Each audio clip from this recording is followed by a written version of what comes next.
इस वीडियो में हम लोग जो उसी का फोर्थ चैप्टर है बिजनेस सर्विसेज, उसमें क्वेश्चन बनता है प्रिंसिपल ऑफ इंश्योरेंस, वो हम लोग इसमें डिस्कस करते हैं। बहुत ही इंपॉर्टेंट क्वेश्चन है, ये हर बार एग्जाम में आता है। तो इंश्योरेंस आप लोग को पता ही है, हम लोग किस लिए इंश्योरेंस लेते हैं कि फ्यूचर में जो भी लॉस हो रहा है उससे बचने के लिए, अगर लॉस हो भी गया तो क्या करती है इंश्योरेंस कंपनी, हमें पे ऑफ करती है, या फिर हमारे लिए जो भी फाइनेंशियल लॉस होता है उसको क्या करती है इंश्योरेंस कंपनी कवर कर लेती है। तो इसलिए हम लोग क्या करते हैं इंश्योरेंस लेते हैं। तो इंश्योरेंस में दो पार्टीज होती है, कौन सी इंश्योरर और इंश्योर्ड। इंश्योरर कौन होता है? इंश्योरर मतलब कंपनी जो क्या कर रही है दूसरे आदमी को लॉस होने पे बचा रही है, उसको क्या बोलेंगे हम लोग इंश्योरर। और इंश्योर्ड किसे कहते हैं? इंश्योर्ड जो वो आदमी होता है जो पॉलिसी लेता है, इंश्योरेंस लेता है, उसे हम लोग बोलते हैं इंश्योर्ड। तो क्वेश्चन बनता है कि principle of insurance, principle of insurance क्या है कि इंश्योरेंस लेते टाइम या फिर इंश्योरेंस में कौन सी इंपॉर्टेंट चीजें होनी चाहिए। तो प्रिंसिपल है principle of utmost good faith. Principle of utmost good faith ये बोलता है कि जब भी इंश्योरेंस लिया जाता है तो इंश्योरर और इंश्योर दोनों का एक दूसरे पे भरोसा होना चाहिए, और दोनों ने सारी जो भी चीजें मतलब जिस पे भी इंश्योरेंस लिया जा रहा है वो सारी चीजें उन लोग ने एक दूसरे से डिस्कस करनी चाहिए। मतलब समझो कि मैं मेरे लाइफ पे पॉलिसी ले रहा हूँ, या फिर मैं मेरा दुकान है उसके ऊपर मैं इंश्योरेंस ले रहा हूँ, तो मुझे सारी चीजें बतानी चाहिए इंश्योरर कंपनी को। और इंश्योरेंस कंपनी को भी जो भी सारी चीजें है इंश्योरेंस पॉलिसी के रिलेटेड वो सारी इंफॉर्मेशन इंश्योर्ड को बतानी चाहिए। मतलब समझो मैंने पॉलिसी लेते टाइम मैंने लाइफ इंश्योरेंस पॉलिसी ली इंश्योरर कंपनी, तो मैंने उन्हें बताया नहीं कि अब मुझे हार्ट का प्रॉब्लम था। अगर उन्होंने मतलब हार्ट का प्रॉब्लम रहता तो मुझे उस तरीके की पॉलिसी बेचते, उसमें क्या होता है प्रीमियम का रेट हाई रहता है, तो मुझे प्रीमियम हाई देना नहीं था, इसलिए मैंने क्या किया उन लोग से छुपाया कि मुझे हार्ट का प्रॉब्लम है। अगर किसी कारण से मेरी मृत्यु हो जाती है और उसमें ऐसा डिस्क्लोज होता है कि मुझे पहले से ही एक हार्ट अटैक आ चुका था, मुझे हार्ट की प्रॉब्लम थी, और मैंने उस इंश्योरेंस कंपनी को बताई नहीं, तो इंश्योरेंस कंपनी मुझे मेरा क्लेम देगी नहीं। इसके लिए मुझे जो भी सारी चीजें हैं मतलब जिसके ऊपर मैं इंश्योरेंस ले रहा हूँ वो सारी चीजें मुझे इंश्योरेंस कंपनी को बतानी चाहिए, और इंश्योरेंस कंपनी को भी सारी चीजें जो भी पॉलिसी के रिलेटेड है वो सारी चीजें बतानी चाहिए। मतलब उसका प्रीमियम कितना रहेगा, उसका टर्म ड्यूरेशन कितना रहेगा, पैसा मिलते टाइम किस टाइप में मिल जाएगा, ये सारी चीजें इंश्योरेंस कंपनी में मुझे बतानी जरूरी है। ये बताते हैं principle of utmost good faith, insurer and insured must disclose all the material fact. मतलब जो भी चीजें इंश्योरेंस लेते टाइम जो भी चीजें इंपॉर्टेंट है वो सारी बतानी चाहिए, all material facts clearly, completely and correctly. Second principle है principle of insurable interest. Principle of insurable interest ये बोलता है कि अगर मैं इंश्योरेंस ले रहा हूं तो मुझे उसी चीज का इंश्योरेंस लेना चाहिए जिसमें मेरा इंटरेस्ट है, या फिर इंश्योरेबल इंटरेस्ट। इंश्योरेबल इंटरेस्ट मतलब जिसमें मेरा फाइनेंशियल इंटरेस्ट है। मैं इंश्योरेंस ले रहा हूं तो मैं मेरे घर का इंश्योरेंस ले सकता हूँ, या फिर मेरे लाइफ का, या फिर मेरे फैमिली के लाइफ का ले सकता हूँ इंश्योरेंस।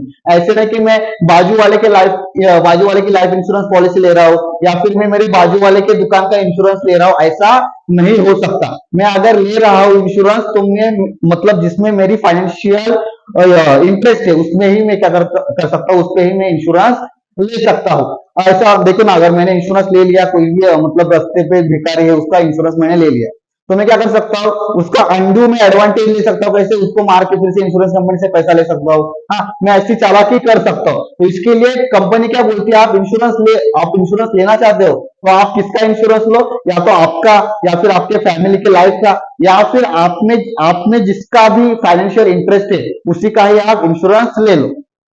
तो यहाँ पे क्या है financial interest in subject matter.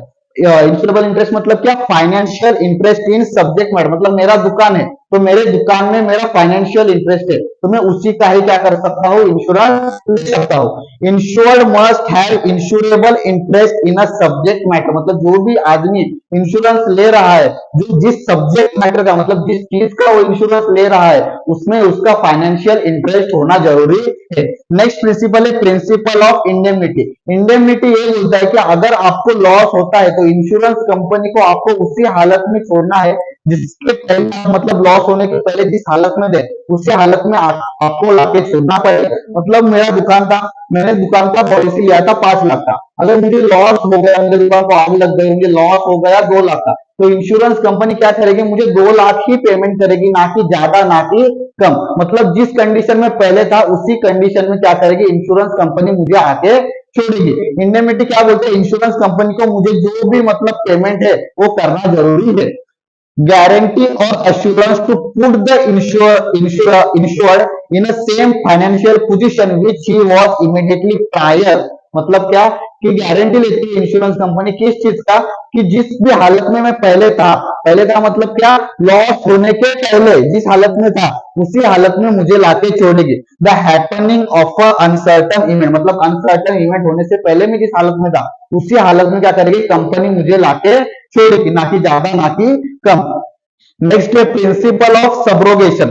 Principle of subrogation क्या बोलता है कि जब भी लॉस होगा मुझे तो क्या करेगी कंपनी का, मतलब मैंने मेरे क्लासरूम का इंश्योरेंस लेके रखा है, तो क्लासरूम में मेरे बेंचेस है या फिर एसी है या फिर और भी सारी चीजें है और उसको आग लग गई, तो क्या होता है मतलब जो भी बेंचेस वगैरह जो लकड़े का पार्ट रहेगा वो क्या करेगा, जल जाएगा पूरा, उसकी राख हो जाएगी।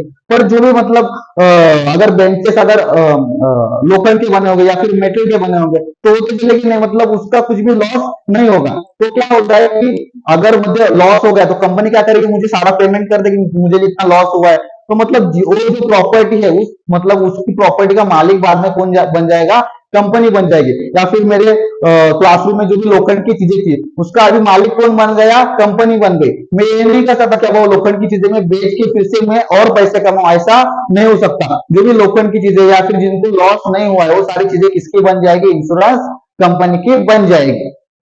After the insured get a compensated of loss due to damage of property, मतलब अगर इंश्योर्ड को पैसा मिल रहा है वो कंपनसेट हो गया इंश्योरेंस कंपनी से, then the right of such property passes on the insure, तो उसका राइट मतलब राइट ऑफ प्रॉपर्टी किसके पास पहुंच जाएगा, इंश्योर कंपनी के पास पहुंच जाएगा। नेक्स्ट प्रिंसिपल है principle of contribution. Principle of contribution क्या बोलता है, अगर मैंने 2 या 3 मतलब मोर देन 1 कंपनी से पॉलिसी ली है, अगर मैंने सेम सब्जेक्ट मैटर के लिए मतलब मेरे दुकान है तो एक सब्जेक्ट मैटर बन गया मेरा, उस सब्जेक्ट मैटर दुकान के लिए मैंने 1 या ज्यादा कंपनी से क्या कर लिया, मैंने पॉलिसी ले ली। हाँ ऐसा सेम मतलब मैंने 5 लाख की पॉलिसी ले ली, टोटल 5 लाख की मैंने पॉलिसी ले ली। ए कंपनी से 2 लाख की ले ली, बी कंपनी से 2 लाख की पॉलिसी ले ली और सी कंपनी से मैंने 1 लाख की पॉलिसी ले ली। ऐसे मैंने 3 कंपनी से क्या कर लिया, पॉलिसी ले लिया। तो अगर मुझे लॉस होता है, अगर मुझे 5 लाख का लॉस हुआ तो मैं ऐसे नहीं कर सकता हर एक कंपनी से 5-5 लाख वसूल कर रहा हूं, ऐसा नहीं हो सकता। मैं क्या करूंगा, 5 लाख मुझे अगर लॉस हुआ है ना तो मैं क्या करूंगा उसी कंट्रीब्यूशन में या फिर उसी प्रोपोर्शन में क्या करूंगा उनसे लॉस रिकवर करूंगा। मैं क्या करूंगा एक कंपनी से 2 लाख का ही लॉस वसूल करूंगा, बी कंपनी से 2 लाख का ही क्लेम करूंगा या फिर सी कंपनी से भी 1 लाख का ही लॉस क्या करूंगा, क्लेम करूंगा। मैं ऐसे नहीं बोल सकता कि अब तू भी मुझे 5 लाख दे, तू भी मुझे 5 लाख दे, ऐसा मैं नहीं बोल सकता। प्रिंसिपल ऑफ कंट्रीब्यूशन क्या बोलता है, if insured has taken out more than 1 policy, मैंने क्या किया मोर देन 1 पॉलिसी ले ली, किसके लिए, फॉर अ सेम रिस्क और अ सब्जेक्ट मैटर, मतलब एक ही सब्जेक्ट मैटर के लिए या फिर एक ही सेम रिस्क के लिए मैंने क्या किया पॉलिसी ले ली more than 1 company. Insured can claim a compensation on a proportionate basis, insured क्या कर सकता है प्रोपोर्शनेट बेसिस पे उनसे क्या कर सकता है अमाउंट क्लेम कर सकता है, ना कि ज्यादा या फिर ना कि कम।